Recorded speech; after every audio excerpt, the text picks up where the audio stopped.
Hello everyone, this is Bhumika Mohan. In this video, I'm going to talk about a topic related to operating systems, that is scheduling algorithms.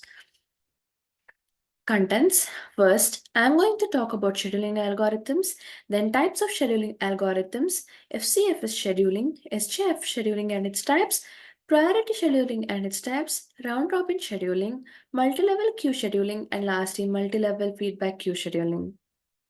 Scheduling algorithms. CPU scheduling deals with the problem of deciding which of the process in the ready queue is to be allocated the CPU. Following are some scheduling algorithms. First, FCFS scheduling, first come, first served. Next, round robin scheduling.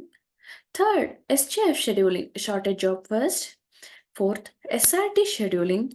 Fifth, priority scheduling. Sixth, multi-level queue scheduling. And lastly, multi-level feedback queue scheduling. Now, let's talk about FCFS scheduling. The process that requests the CPU first is allocated the CPU first. The implementation is easily done using a FIFO queue procedure. When a process enters the ready queue, its PCB is linked onto the tail of the queue. When the CPU is free, the CPU is allocated to the process at the queue's head. The running process is then removed from the queue. Advantage Advantage of FCFS scheduling is code is simple to write and understand. This advantages of this scheduling is convoy effect. All other processes wait for one big process to get off the CPU. Second, non-preemptive.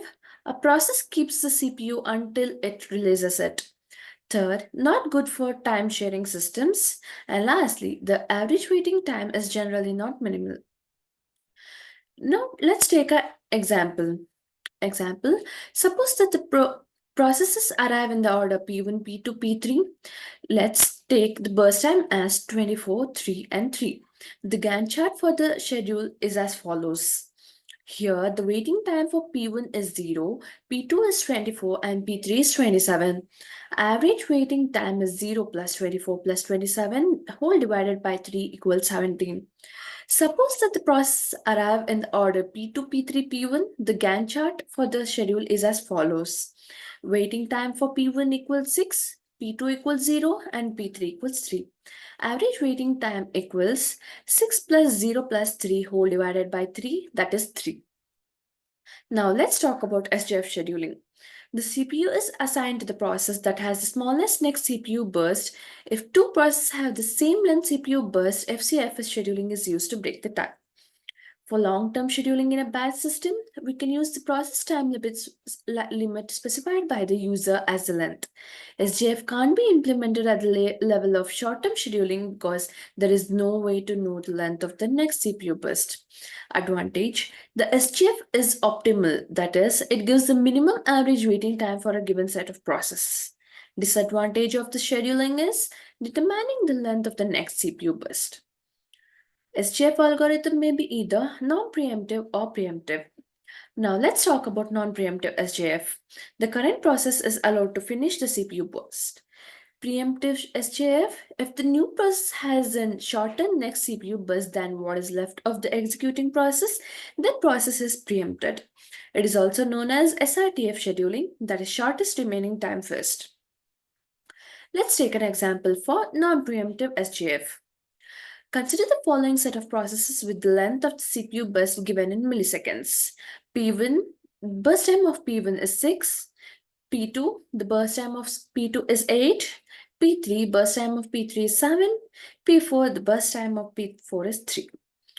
For non-preemptive SJF, the Gantt chart is as follows. Waiting time for P1 is 3, P2 is 16, P3 is 9, and P4 equals 0.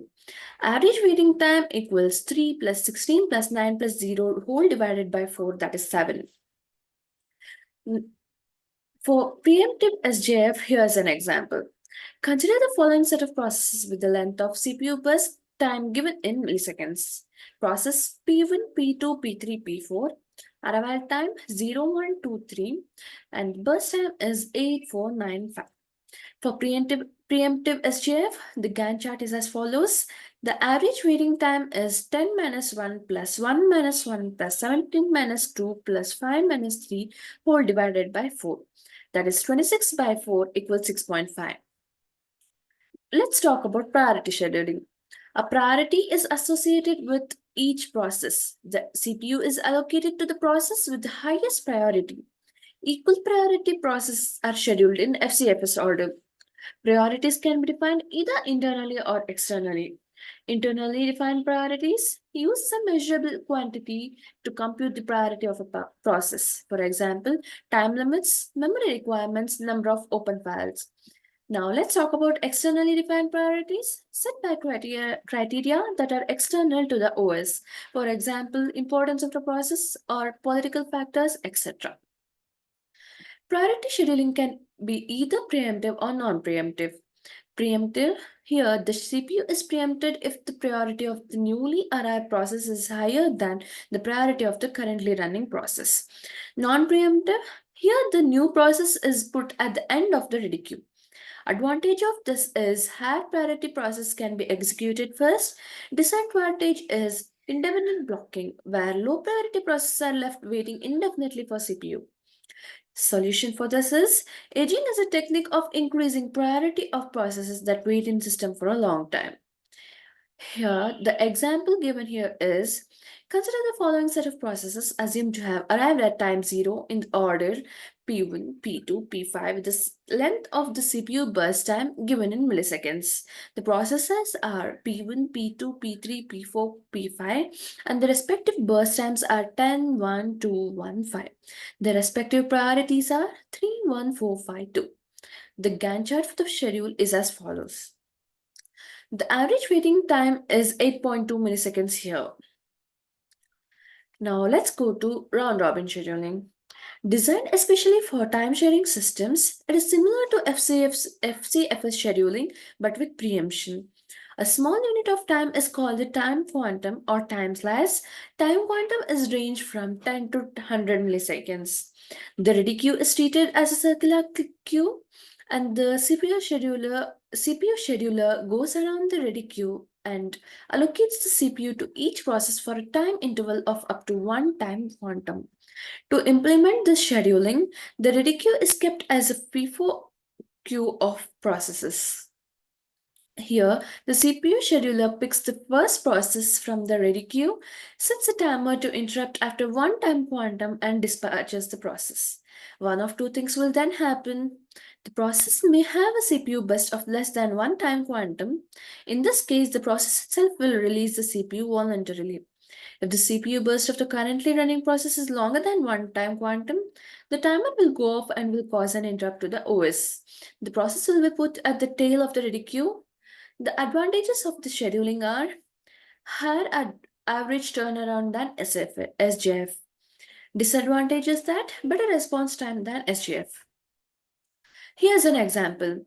Consider the following set of processes that arrive at time 0 with the length of the CPU burst time given in milliseconds. Processes are P1, P2, P3 and the respective burst times are 24, 3 and 3. The Gantt chart for the schedule is as follows. The average waiting time is 17 by 3 that is 5.66 milliseconds. The RR scheduling algorithm is preemptive. No process is allocated the CPU for more than one time quantum in a row. If a CPU burst exceeds one time quantum, the process is preempted and is put back in the ready queue. The performance of algorithm depends heavily on the size of the time quantum. If time quantum equals very large, RR policy is the same as the FCFS policy. If time quantum equals very small, RR approach appears to the users as though each of n processor has its own processor running at L by n the speed of 1 by n the speed of the real processor. In software, we need to consider the effect of context switching on the performance of RR scheduling. Larger the time quantum for a specific process time, less time is spent on the context switching. The smaller the time quantum, more overhead is added for the purpose of context switching. Let's go to multi-level queue scheduling. Useful for situations in which processes are easily classified into different groups. For example, a common division is made between foreground processes and background processes. These are also known as interactive and batch. The ready queue is partitioned into several separate queues. The processes are permanently assigned to one queue based on some property like memory size, process priority, or process type. Let's take an example here. Each queue has its own scheduling algorithm. For example, separate queues might be used for foreground and background processes. Here, the system process has the highest priority and student process has the lowest priority. There must be scheduling among the queues, which is commonly implemented as fixed priority preemptive scheduling. For example, the foreground queue may have absolute priority over the background queue. Let's talk about time slice. Each queue gets a certain amount of CPU time which it can schedule amongst its processes. That is 80% to foreground in RRR, 20% to background in FCFS.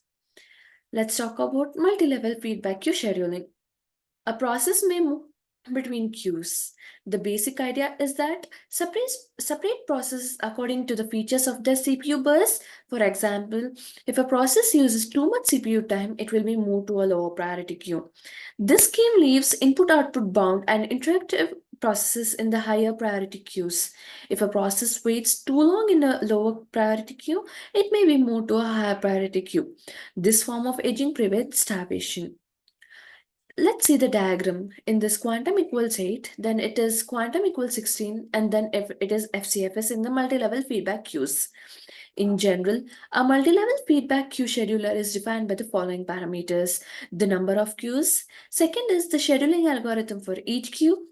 Third is the method used to determine when to upgrade a process to a higher priority queue. Fourth is the method used to determine when to demote a process to a lower priority queue. And last is the method used to determine which queue a process will enter when that process needs service. Thank you.